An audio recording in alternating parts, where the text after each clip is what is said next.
બારડોલીમાં સુરત જિલ્લા ભાજપે સામ પિત્રોડાનું પુતળું સળગાવ્યું।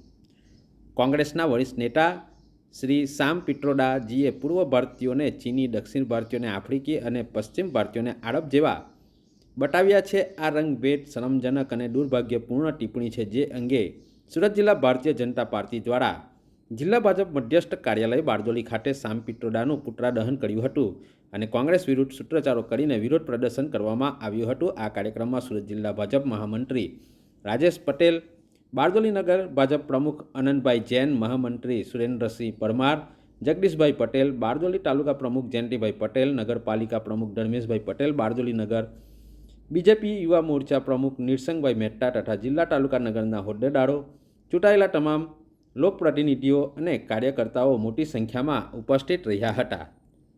મહત્વનું નિવેદનમાં એ કે ભારતીય નાગરિકોને એમણે આફ્રિકન કીધા છે, ચીની કીધા છે અને આરબીઓ સાથે સરખાવ્યા છે, ત્યારે આ જે રંગભેદની સામ્યતા એમણે દાખવી એ સુરત જિલ્લા ભારતીય જનતા પાર્ટી અને સખત શબ્દોમાં વખોડી કાઢે છે।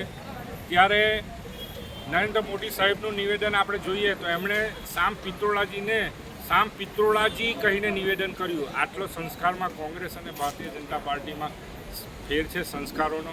બીજું એક નિવેદન એવું છે કે ભાઈ કેતનભાઈ છે, ધારો કે તો કેતનભાઈને એમના ફાધરની મિલકતો જે મળવી જોઈએ તો તેમાં પણ એમણે ટેક્સ લગાવવાની જે વાત કરી એ ગરીબ માણસોને પણ પોતાના પરિવારના સીધી લીટીના વારસદારો હોય, ઘર પોતાનું મકાન એમને પોતાના બાળકને આપવું હોય તો પણ ટેક્સ ભરવો પડે।